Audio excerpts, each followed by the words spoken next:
네, 진사로입니다. 50일에 한능건 기본 21번부터 해설 강의를 계속하여 이어가도록 하겠습니다. 가해당하는 책으로 옳은 것은? 하고 물었어요. 조선 제9대 국왕인 성종의 재위 기간에는 통치에 관한 규범들을 확립하기 위해 많은 서적이 편찬되었습니다. 국가의 운영 전반에 대한 법률을 담은 가가 반포되었으며 의례를 정비한 국조의례의 궁중음악을 집대성한 악학괴범이 완성되었다. 이런 게 나왔어요. 자, 특히 가는 국가 운영 전반에 대한 법률을 담은 책이래요.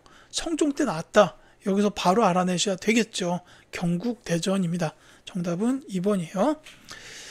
자, 그 농사직설의 경우에는 세종대왕 시기에 만들어졌고요. 동의보감은 광해군 시기에 완성됐죠. 허준, 그 의학자 허준 이분이 쓰신 책입니다. 이 택리지는 그 조선 후기에 쓰여진 지리서적이다라고 보면 돼요. 일제강점기까지도 이 택리지를 많이 활용을 했었습니다.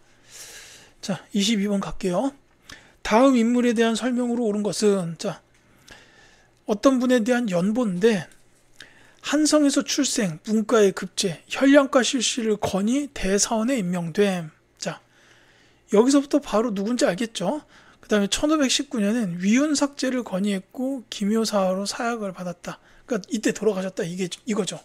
자, 돌아가신 연도를 보면은 이제 만으로 37세 때, 37살 때 돌아가셨는데, 자, 근데 이 보시면 알겠지만 이 대사원이면은 사원부의 수장이에요.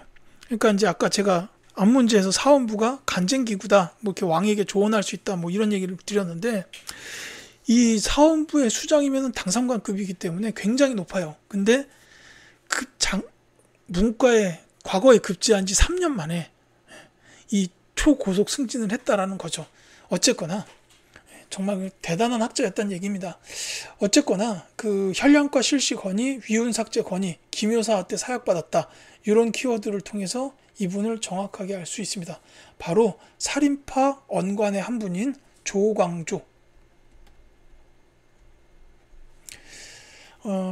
이제 중종 시기에 이제 개혁 정책을 엄청나게 좀 급진적으로 추진하셨어요. 뭐 소격수 폐지 이런 거는 지금 안 나와 있는데, 이 선지에 있죠. 자, 어쨌거나 자, 뭐 이 조광조는 그러니까 소격서 폐지, 현량과 실시, 위훈삭제, 이런 좀 급진적인, 그리고 좀 이게 좀 무게 있는 그런 큰 개혁들을 많이 이렇게 추진을 했어요. 그래서 이 특히 위훈삭제 같은 경우에는 당시 훈구들에게 대해서는 그 발작 버튼 같은 게 됐을 거예요. 그래서 기묘사가 일어났다고 보시면 되고, 이제 한편으로는 뭐 중종도 이렇게 조광조를 신임하면서 대사원까지 올려가지고 이렇게 이제 활용을 하다가 너무 급진적으로 개혁만 추구하는 것 같으니까 이제 좀 브레이크를 걸 필요성을 느끼긴 느꼈을 겁니다. 그래서 이제 주변의 훈구 세력들이 이제 중종을 이렇게 해가지고 기묘사가 일어났다고 보시면 되겠죠. 자, 그래서 정답은 3번 소격서 폐지의 주장이고, 거중기를 설계했다, 이거는 이제 정약용입니다. 정조 시기에 계셨던 분이죠.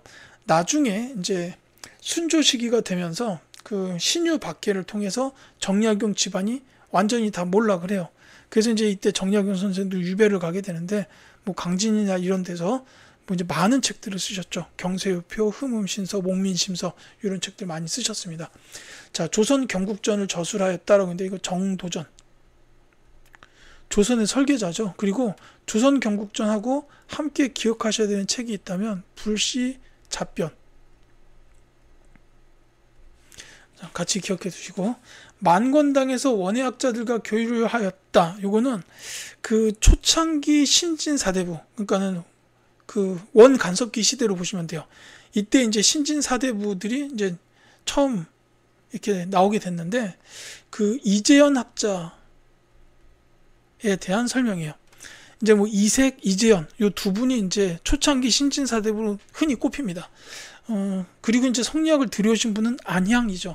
그러니까 이분의 영향을 받아서 이색, 이재현, 요런 학자들이 나왔는데, 이제 특히 이재현 학자의 경우에는 만권당에서 원해학자들과 교류하였다라는 거 중요한 키워드고, 그 다음에 이분이 쓰신 책으로는 이제 사략,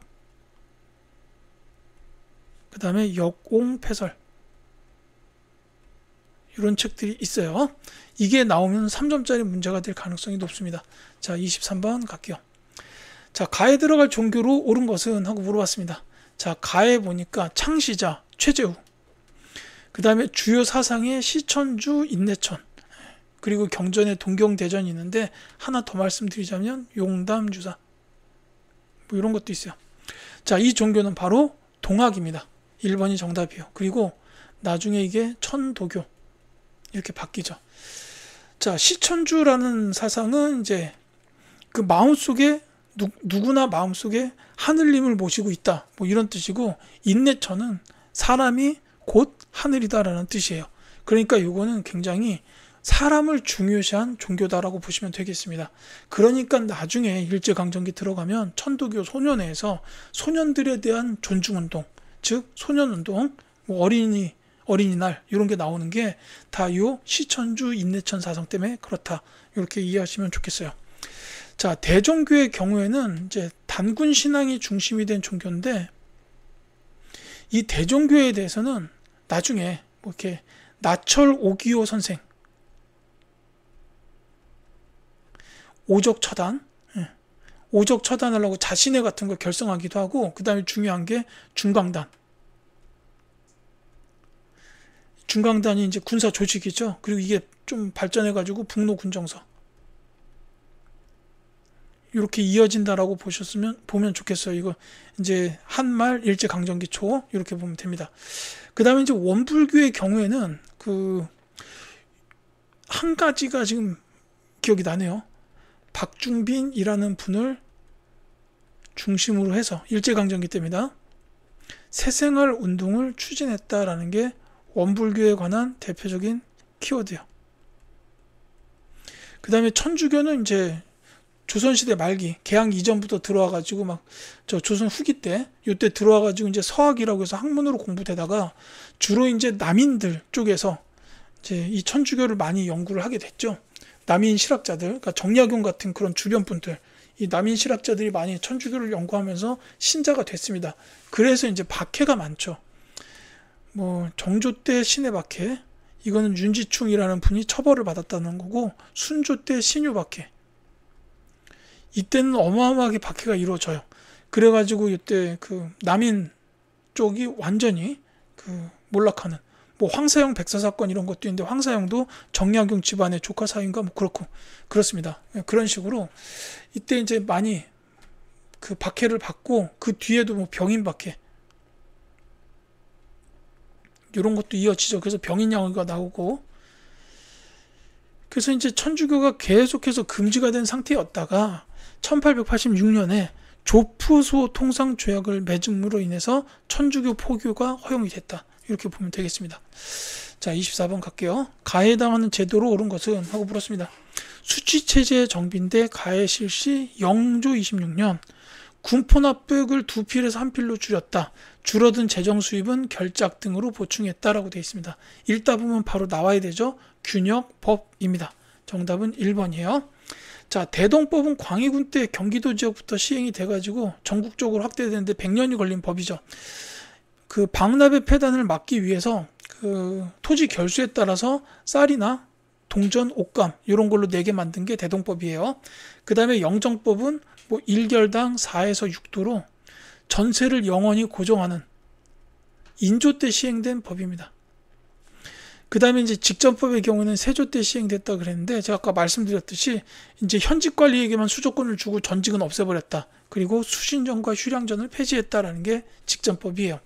그 다음에 심화 시험을 대비해서 말씀드리자면, 이 줄어든 재정 수입은 결작 등으로 보충했다 그랬는데, 이 보충한 대책 중에 물론 결작도 있지만 선무군관포, 선무군관이라는 명예직 벼슬을 줘요. 대신에 1년에 한 필씩 포를 내게 만들었다, 뭐 이런 거고, 그 다음에가 이제 어장세라든지 염세, 선박세. 저 염세는 소금입니다. 이런 게 이제 그 세금이 왕실 재정으로 갔었는데, 이거를 국가 재정으로 귀속시켰어요. 그러면서 이제 국가 그 재정 수입을 확충하려고 노력했었다, 이렇게 보시면 되겠습니다. 자, 25번 갈게요. 밑줄근 개혁안의 내용으로 옳은 것은 하고 물어봤습니다. 자, 이곳은 유형원이 학문연구와 저술에 힘썼던 전북 부안군 우반동의 반개서당입니다. 그는 이곳에 머물면서 다양한 개혁안을 담은 반개수록을 저술하였습니다. 라고 돼 있어요. 자, 이 유형원이라는 분에 대해서는 반개수록, 이제 이게 나와 있기 때문에 안 쓸게요. 중요한 키워드입니다. 근데 유형원이라는 분에 대해서 기억해야 되는 게 이제 뭐가 있냐면은 이 조선 후기 실학자예요. 실학을 연구하셨던 학자분 중에 한 분인데, 특히나 이제 중농학파, 농업을 중시한 학파분들이 몇 분 계세요. 그래서 이분들은 농지를 분배하는 거에 대해서 굉장히 관심을 많이 가지셨습니다. 이제 모든 농민들이 다 자기 소유 땅에서 경작을 했으면 하는 거를 목표로 생각을 했단 말이에요. 그래서 지금 이제 지주들이 가지고 있는 토지를 분배하는 그런 대책에 대해서 굉장히 연구들을 많이 하셨는데, 이 유형원 선생께서 주장하신 내용은 뭐냐면 균전론이에요. 그러니까 이제 땅을 균등하게 나눠주자라는 겁니다. 그렇다고 해서 모든 사람이 다 같은 면적 이건 아니고, 뭐 이제 신분이라든지 이런 거에 따라서 차등은 조금 있었겠지만 어쨌든 땅을 나눠주자라는 건데, 유형원 선생의 이 학풍을 이어받은 성호 이익 선생, 성호 사설, 그 다음에 6가지 좀 이런 걸로 유명하신 분이죠. 이 성호 이익 선생의 경우에는 균전론이 아무래도 좀 실현 가능성이 높지 않다라고 생각을 하시고, 이걸 보완한 이제 이론을 제시하셨어요. 그거는 한전론이에요. 이제 토지 매매에다가 일정하게 제한을 건다라는 게 이제 이 한이 제한이에요. 그래서 토지 매매에 제한을 걸고 매매를 못하는 토지를 설정을 하자. 이게 이제 한전론입니다. 그리고 이제 좀 뒤에 정약용 선생, 요 분은 이제 여전론이라는 걸 주장하셨어요. 그래서 뭐 이렇게 한 토지를 갖다가 9등분을 해가지고 우물정자 모양으로 9등분을 해가지고 가운데에는 공동으로 농사를 짓고 거기서 나오는 거는 전부 세금으로 내자. 그리고 나머지 땅은 이제 다들 각자 소유로 이렇게 하자라고 이제 제안을 하신 게 여전론입니다. 뭐 이런 식으로 이제 토지 개혁 관련돼서 토지 분배 살짝 정리를 해봤습니다. 자, 그래서 정답은 1번이에요. 균전제 실시하자. 이게 유형원 선생의 개혁안에 있었다라는 거죠. 자, 정의 결사를 제창했다. 이거는 이제 진울, 고려시대 후기의 스님입니다. 수선사 결사라고도 해요. 이제 이때 불교 개혁 운동을 많이 펼치셨는데, 이제 뭐 이분은 선종 중심의 교종 통합을 추구하셨던 승려입니다. 그래서 이제 수행 방법으로 도노 점수 내지는 정의 쌍수 이런 것들을 제시하셨어요. 그 다음에 훈련도감 창설은 이제 임진왜란 때 실제로 일어났죠. 임진왜란 중간에 약간 소강 상태가 됐을 때 선조가 훈련도감을 창설했다. 이렇게 보시면 되겠고, 자, 전민변조군동원 설치, 이거는 공민왕의 업적 중 하나죠. 신돈을 등용해서 전민변종도감을 설치해서 권문세족이 불법으로 보유하고 있던 땅이나 노비들을 이제 해방시키려고 이렇게 했었어요. 자, 26번 가겠습니다. 가에 들어갈 장면으로 가장 적절한 것은 하고 물어봤습니다. 자, 이 첫 그림에서는 가장 중요한 건 이거죠. 홍의 장군 곽재우입니다. 자, 곽재우 장군은 임진왜란 때 의병장이었어요. 그러니까 이 곽재우 장군 이름을 모르면 임진왜란이었다라는 사실을 알 수가 없습니다. 중요하다는 뜻이에요. 그 다음에 여기 보면은 깃발에 북벌 써있죠. 자, 이 북벌로는 효종때입니다. 자, 이 임진왜란은 뭐 선조 제위 시기에 일어났고, 그 다음에 이제 이 북벌이 효종이기 때문에 이 사이에 왕으로 보자면 이제 광해군이나 인조, 이런 분들이 이제 요 가쯤에 들어갈 수 있다라고 보시면 돼요. 자, 그래서 이제 쭉 보시면 정답이 나옵니다. 3번이 답이에요. 광해군이 유배가는 모습을 보니 세상 참 덧없군이라고 되어 있습니다. 요거는 인조 반정이죠. 인조반정을 통해서 광해군이 왕위에서 쫓겨났다라는 겁니다. 그래서 이게 가에 들어갈 내용이라고 보시면 되겠고, 자, 서경으로 수도를 옮기고 금나라를 정벌하자라고 주장하시는 이분, 자, 이분은 고려시대의 문벌 시기에 계셨던 승려 묘청입니다. 서경천도 운동이죠. 자, 유동정불은 불가하다. 개경으로 회군하라. 자, 이분은 이성계입니다. 위화도 회군. 이것도 써야 되나요? 서경천도 운동. 자, 나 이종무가 대마도를 정벌하러 왔다. 자, 여기 지금 왜구들이 무릎 꿇고 있죠. 자, 요거는 이제 세종대왕식이에요. 쓰시마섬 정벌, 대마도. 이렇게 보시면 되겠습니다. 그러니까 왜구의 근거지. 그러니까 왜구들이 하도 쳐들어오니까 이제 세종대왕이 당연히 열이 받죠. 이종부 장군 와봐라 해가지고 너 가서 저기 대마도 좀 정벌해라. 뜨거운 맛을 보여주고 와. 이렇게 이제 명령을 내리셨다는 거죠. 이제 물론 그 전에 고려시대 때도 창왕 때 박위라는 장군께서 이제 쓰시마섬 정벌을 하셨습니다. 뭐 그것도 있어요. 자, 어쨌거나 26번은 이와 같이 되겠고, 다음 문제 갈게요. 27번입니다. 다음 경문이 작성된 시기의 상황으로 옳은 것은 하고 물었어요. 평서 대원수는 급히 경문을 띄우노니 관서 지역의 모든 사람들은 들으라. 조정에서는 관서 지역을 썩은 흙과 같이 버렸다. 심지어 권세가 도비들도 관서 사람을 보면 반드시 평안도 노음이라고 한다.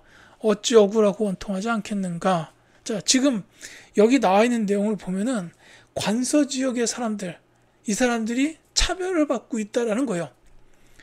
노비들만저도 관서 사람에게 평안도 노음이라고 한다는 거죠. 그러니까 이거는 평안도, 이걸 다른 말로 서북지역에 대한 차별이에요. 자, 요거에 의해서 일어난 사건이 있죠. 홍경래의 난입니다.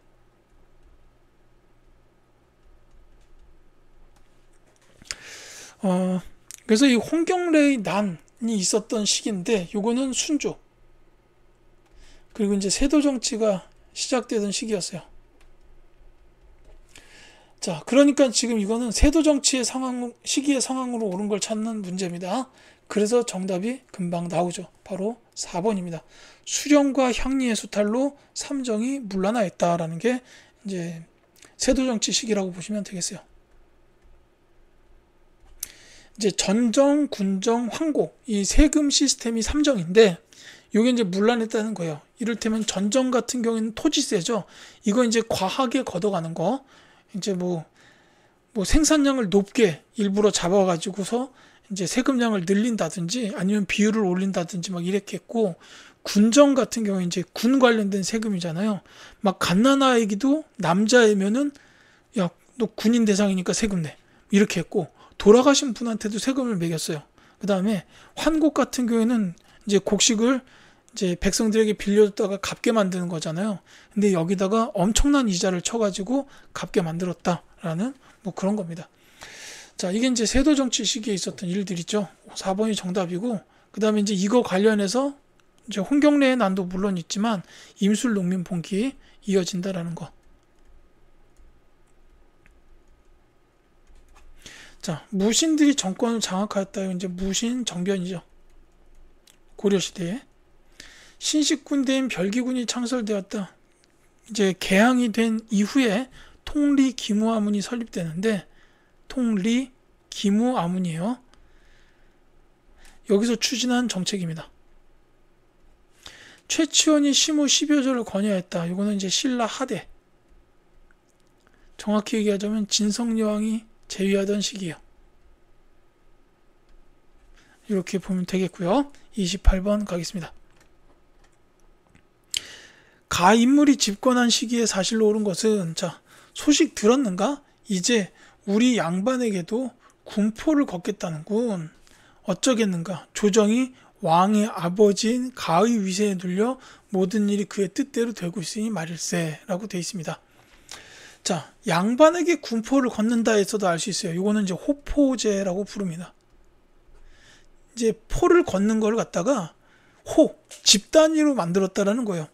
이제 그 전까지는 사람단이었고, 그 다음에 양반은 그 군 의무에서 면제되어 있던 상태였어요. 그러니까 요거는 양반에게도 포를 걷겠다는 거는 이제 양반이나 상민이나 다를 바 없게끔 만드는 거라 이 사람들이 이렇게 심각한 표정을 짓고 있는 겁니다. 자, 여기서 말하는 왕의 아버지 누군지 나와야 되죠. 바로 흥선대원군입니다. 고종의 아버지죠. 자, 흥선대원군이 집권한 시기에 사실로 옳은 것은 했는데 이제 정답 찾기가 어렵지는 않을 거예요. 바로 2번 척하비가 건립되었다. 이게 정답이 됩니다. 이게 이제 통상수교 거부 관련된 사건의 흐름으로 보자면 병인 박해, 그 다음에 제너럴 셔먼호 사건, 병인 양요 일어나고 오페르트의 남영군묘 도굴시도 사건, 그 뒤에 신미양요, 그래서 척하비가 건립됐다. 이렇게 이어진다고 이해하셨으면 좋겠습니다. 자, 뭐 물론 이제 그거 말고도 흥선대원군은 뭐 왕권 강화를 위해서 이제 뭐 서원을 철폐하고 비변사를 폐지하고 경복궁을 중건하는 이런 일을 했었고, 그 다음에 이제 호포제나 사창제 같은 거는 민생 안정을 위한 대책 정도로 보시면 돼요. 그러니까 삼정의 문란을 바로잡기 위한 대책이다. 이런 것도 기억해 주시면 좋겠습니다. 뭐 이거 쓰자면 너무 길어질 것 같아서 말로만 말씀을 드렸어요.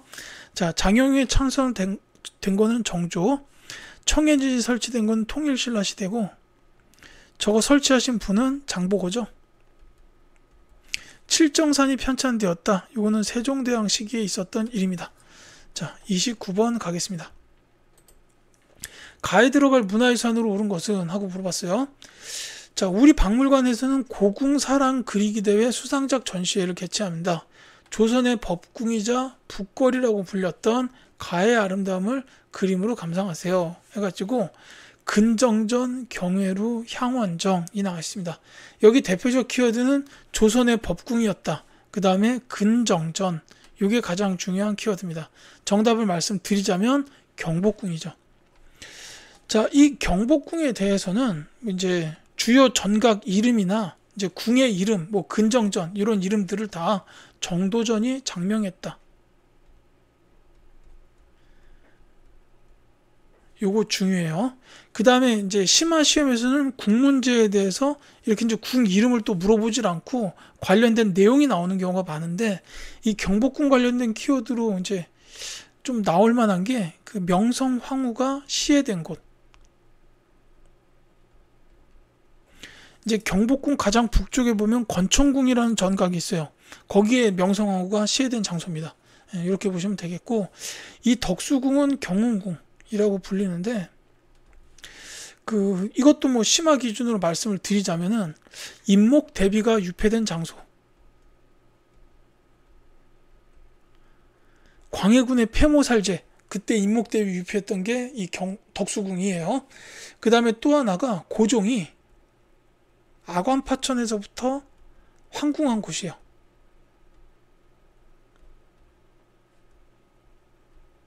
러시아 공사관에서 한 1년 가까이 머물다가 돌아왔는데, 그때 돌아왔을 때 이 덕수궁, 경운궁으로 돌아왔다라는 겁니다. 이 창경궁의 경우에는 가장 많이 등장하는 게 일제강점기에 일제가 이 창경궁을 갖다 동물원으로, 이렇게 동물원 식물원으로 이렇게 이제 만들어가지고 운영을 했다라는 거예요. 그 다음에 이제 창덕궁은 그 조선 왕이 가장 많이 머물렀던 궁궐이요.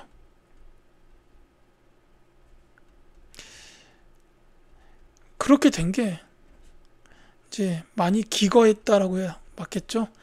이 경복궁이 원래 조선의 법궁이에요. 그래서 이제 왕이 원래 여기 있어야 맞겠죠. 근데 임진왜란 때 경복궁이 불타 없어지게 되고, 이 경복궁을 다시 짓기에는 워낙 돈이 많이 들어요. 돈과 백성들의 피땀이 너무 많이 들어가니까 이거 다시 짓겠다라고 엄두를 못 냈다는 거죠. 다른 궁에 머무르면 되기 때문이에요. 그래서 창덕궁이 조선왕이 가장 많이 기거했다. 뭐 이렇게 보면은 되겠습니다. 자, 30번 갈게요. 물론 이 경복궁은 그 흥선대원군 때 중건이 됐습니다. 그래서 이제 우리가 지금 경복궁 가면은 그 흥선대원군 때 만들어진 궁이다라고 보면 돼요. 30번 갈게요.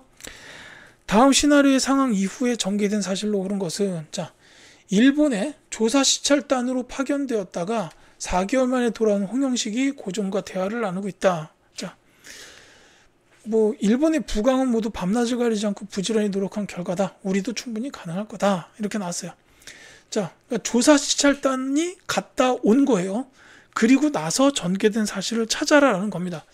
이 일본에 간 외교사절단이 이제 뭐 수신사, 그러니까 이거 개항 이후에요. 개항 이후 강화도 조약을 체결한 이후에 수신사가 두 번이나 나눠서 가죠. 1차, 2차. 그 다음에 이제 조사 시찰단이 갑니다. 이때가 이제 뭐 언제냐면은 뭐 2차 수신사 바로 직후라고 보시면 돼요. 다만 이때는 이제 조사 시찰단으로 간 게 뭐 암행어사 형태로 가가지고 이제 이 사람들도 부산에 가서야 자기들이 일본에 갈 외교 사절이구나라는 걸 알았다는 거죠. 그렇게 된 게 이제 막 영남 많이서 올라오고 조선 책량 유포되던 그런 시기이기 때문에 그래요. 그래서 이제 이 조사 시찰단이 갔다 온 이후에가 이제 1880년대가 본격적으로 일어났다라고 보면 됩니다.